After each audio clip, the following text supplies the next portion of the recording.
Bonjour à tous. Alors, je fais cette petite vidéo pour vous présenter la suite de mes recherches que je vous avais déjà présentées il y a quelques années sur une vidéo. Pour ceux qui avaient déjà regardé cette vidéo, je vous avais promis de vous donner rapidement la suite, mais avec le temps, vous savez un peu comment ça se passe. Et pour ceux qui l'ont pas regardé, je vous invite à pas trop la regarder. Il y avait quelques petites erreurs de calcul que je vais pas forcément vous présenter ici. Ici, je vais vous présenter vraiment le résultat, comme ce que j'avais promis précédemment, pour aller beaucoup plus vite et pour vous donner, et plutôt pour vous proposer un nouvel outil pour trouver ou savoir si un nombre est premier ou pas. Voilà, donc comme vous le savez, nous allons parler des noms premiers. Et si vous voulez, je ne vais pas trop vous faire l'historique des noms premiers, mais plutôt vous présenter ce que j'ai remarqué au niveau des recherches que j'avais faites donc, sur ces nombres. Et voir un peu avec la communauté, tous ceux qui regarderont, qui sont intéressés, ce que vous en pensez et ce que ça peut donner. Très bien, donc petit historique rapide, c'est quoi un nombre premier? Donc un nombre premier est un nombre qu'on ne peut pas diviser, donc qui est divisible uniquement par lui-même et par un. Et on sait qu'il y a plusieurs nombres premiers, on estime qu'ils sont infinis. Et ce qu'on remarque, c'est que à part le chiffre 2 et le chiffre 5, donc qui eux, dans leur lignée entre guillemets et leur surlignée, sont les seuls nombres premiers. 2 est le seul nombre premier pair, et 5 est le seul nombre premier dont la terminologie est 5. Tous les autres nombres premiers que vous allez chercher, ils seront soit dans une terminologie de 1, de 3, de 7 et de 9. Donc dans la vidéo précédente, ce que j'avais montré un peu, c'est déjà comment on fait pour avoir un résultat qui finit par 1, qui finit par 7, qui finit par 3 ou par 9, ce qui nous permettait derrière de pouvoir conjecturer sur les types de multiplications possibles qui donnent ces résultats-là, et après, à partir de là, essayer de gagner du temps un peu pour savoir si un nombre est premier ou pas. Enfin, trouver une facilité. Et le rêve que, si vous voulez, n'importe quel mathématicien qui travaille dans l'algèbre, dans la numérologie et tout ça, l'arithmétique, c'est vraiment de trouver une fonction qui va déterminer l'ensemble des nombres premiers. Ce que ça en était approché, on va dire, Riemann, avec sa conjecture, qu'on n'arrive pas encore à démontrer. Alors, dans un autre sens, comme je l'avais présenté aussi, moi je suis plutôt parti dans l'analyse des nombres non premiers dans ma recherche afin de mieux comprendre comment les nombres non premiers se développent et a fortiori le f-1, donc la réciproque serait le développement des nombres premiers. Car on connaît et on sait comment marchent les chiffres impairs non premiers, on sait les multiplier, on sait les diviser, on sait trouver leurs racines et tout ça, alors qu'un nombre premier est un bloc dur dont on ne peut pas faire grand-chose. Aujourd'hui, ce qui intéresse les scientifiques, c'est de pouvoir les prédire. Mais ils ne trouvent pas, on a du mal à trouver en fait l'essence propre d'un nombre premier.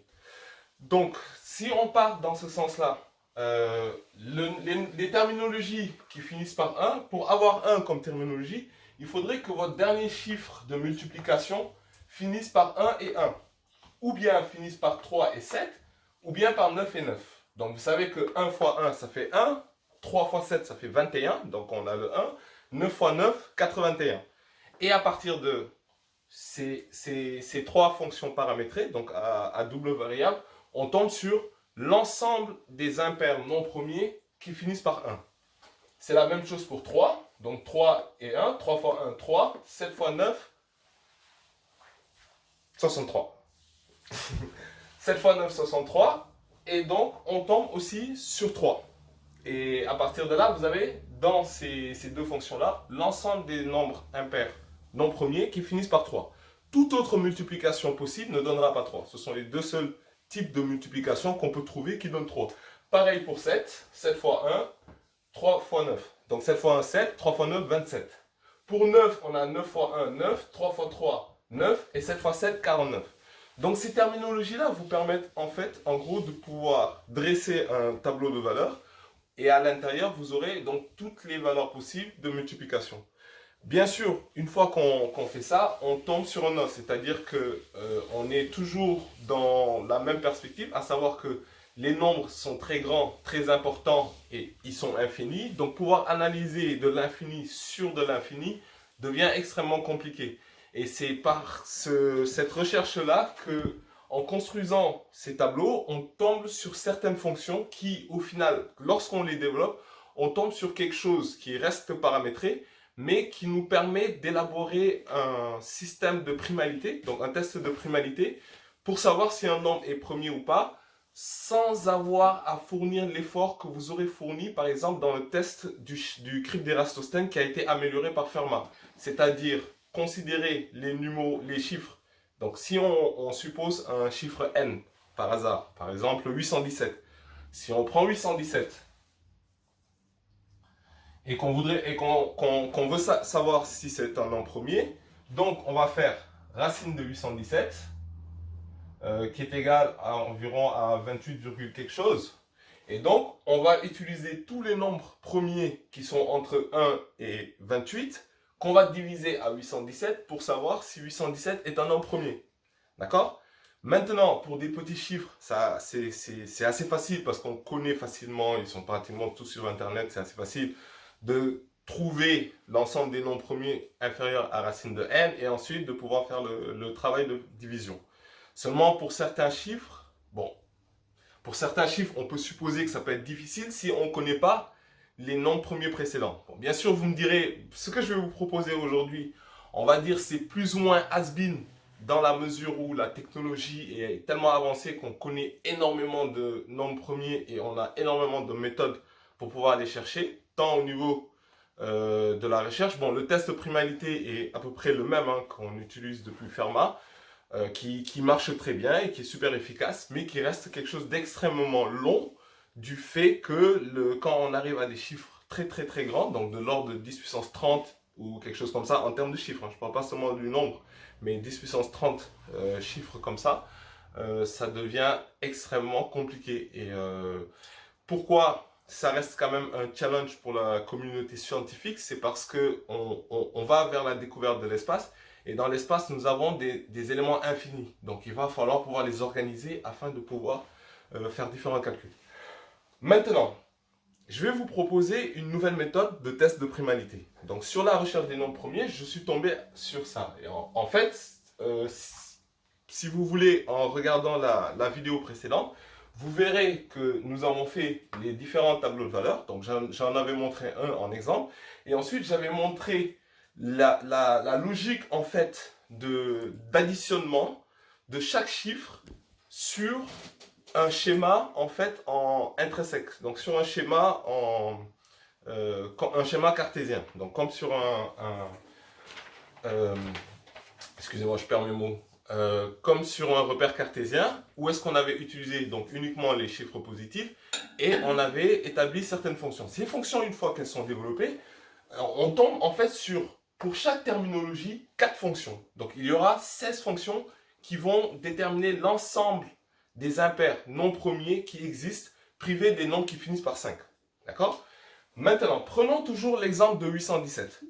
Les fonctions qui finissent par 7 et qui permettent de savoir si un nombre est premier ou pas. En fait, là, je vais vous mettre les équations qui sont en réalité des opérations parce qu'on va faire varier le x et on va vérifier si on tombe sur un entier. Elles sont au nombre de 4 pour la terminologie qui finit par 7. Je ne vais pas vous faire l'ensemble des terminologies, mais vous comprendrez très rapidement et très logiquement comment ça marche. C'est quelque chose de super évident. Et je trouve bizarre parce que j'ai fait plusieurs recherches sur Internet afin de les retrouver pour voir si c'est pas du plagiat. Enfin, je l'ai trouvé de mon côté, mais je veux dire, est-ce que ça n'avait pas été trouvé auparavant? Je ne les ai pas vues, mais je pense que certainement elles doivent exister. Donc je n'ai pas la prétention de dire que je les ai trouvées tout seul ou quoi que ce soit. Ce que je dis, c'est que je les ai découvertes en travaillant, pas en trichant ou quelque chose comme ça. Alors, donc, si on a un chiffre au hasard, donc on va considérer le chiffre delta qui est égal à 817. On veut savoir si 817 est un nombre premier. On va lui appliquer, comme je vous dis, 4 opérations. À présent, si on se réintéresse à notre chiffre 817, donc Si on doit faire le cube d'Eratosthène, comme je vous ai dit, on va aller donc jusqu'à 28, racine de 28. Donc on va utiliser, divisé par 2, c'est pas la peine, c'est pas un nombre pair. On va utiliser 3, 5, c'est pas la peine, ça finit pas par 5. Donc on va utiliser 7, 11, 13, 17, 19, 23. Et après on va s'arrêter. Tous les autres nombres qui ne sont pas des nombres, sont des nombres impairs qui ne sont pas premiers. Donc on n'a pas besoin de les diviser par 800, on n'a pas besoin de diviser 817 par ces chiffres-là. Quand c'est des petits chiffres, évidemment, comme je vous ai dit, ça devient facile. Quand c'est des gros chiffres, à moins qu'on ait déjà la base de données de tous les nombres premiers, il va falloir d'abord prendre le temps de les trouver un à un avant de pouvoir faire un test de primalité pour aller rapide, pour aller vite. Sinon, on peut faire un test de primalité à l'aveugle jusqu'à ce qu'on tombe sur le chiffre racine de 28, donc racine de n, et on s'arrête et on arrive à conclure. Donc dans les deux cas, on y arrive, ça dépend du temps dont on a besoin. Maintenant, pour le test de primalité que je vous propose, donc comme je vous avais montré tout à l'heure, les fonctions paramétrées qu'on pourrait avoir dans le général, les fonctions paramétrées qu'on pourrait avoir maintenant précisément, je vous les écrirai et vous les mettrez un peu sur un cadre à la fin. On va s'intéresser uniquement aux équations, opérations pour les chiffres qui terminent par 7 afin de vous montrer comment ça marche. Et après, pour chaque terminologie, ça marche exactement pareil. Donc, il n'y aura pas de souci à se faire. Il y a juste une petite différence. Et d'ailleurs, quand vous verrez celle de 7, vous pourrez même anticiper pour les autres. Donc, comme je vous dis, il y a 4 opérations. Donc, la première, 817 moins 10x plus 3, facteur de 10x plus 9, divisé par 100x plus 30. La seconde, elle est équivalente à la première, sauf qu'on va diviser par 90. D'accord? Et la troisième et la quatrième, ça sera 817 moins 10x plus 7, facteur de 10x plus 11, divisé par 100x plus soit 70, soit 110. Alors, si vous regardez bien, j'ai utilisé 11 au lieu de 1. Ce qu'il faut savoir, c'est que dans la généralité, donc on a mis 1 parce qu'avec 1, on arrive à tomber sur tous les éléments. Mais au niveau du calcul, lorsque vous mettez 1, le premier résultat n'est pas un nombre non premier. C'est un nombre, ce sera 7. Donc 7 fois 1, 7, quand x égale à 0, alors que 7 est un nombre premier. Donc, il fallait utiliser 11, de manière à ce que la multiplication puisse donner un impair non premier, sachant que 1 est un singleton qui fait partie donc de la définition de la division des non premiers. Donc, ce n'était pas possible de l'utiliser. Très bien. Ceci étant, comment ça marche? Donc, le test de primalité, il est simple. On va faire varier le x sur chaque opération. Si on tombe sur un nombre entier, ça veut dire que le nombre n'est pas premier et par conséquent, on détermine sa division. Si on tombe sur un nombre décimal, on continue, on fait varier le x. Donc on va, si x égale à 0, si x égale à 1, si x égale à 2, ainsi de suite. Et on s'arrête lorsque la différence du numérateur et du dénominateur est inférieure ou égale à celle du dénominateur. Donc lorsqu'on fait la... je me suis mal exprimé, excusez-moi. Lorsqu'on fait la différence, donc le chiffre qu'on veut connaître, moins l'opération du numérateur, lorsque cette différence-là est inférieure au dénominateur, on s'arrête. Il faut voir que le dénominateur grandit parce que nous avons un x, et ici, il grandit à la vitesse x au carré, parce qu'on a un x fois x, n'est-ce pas? On va prendre maintenant, on va utiliser l'opération. Donc par exemple, pour ces opérations, je mettrai deux flèches. Donc ici, c'est la team 9, là, c'est la team 7. Pardon, la team 3. Pareil pour ici, les 7 et les 11. N'est-ce pas? Donc, quand x égale à 0, on va avoir 817 moins 3 fois 7, 3 fois 9, 27, divisé par 30. Quand x est égal à 1, on va avoir 817 moins 13 fois 19, qui doit faire quelque chose comme 247, divisé par x égale à 1, 130. Quand x égale à 2, on va avoir 817 moins 667, donc 23 fois 29, divisé par 230.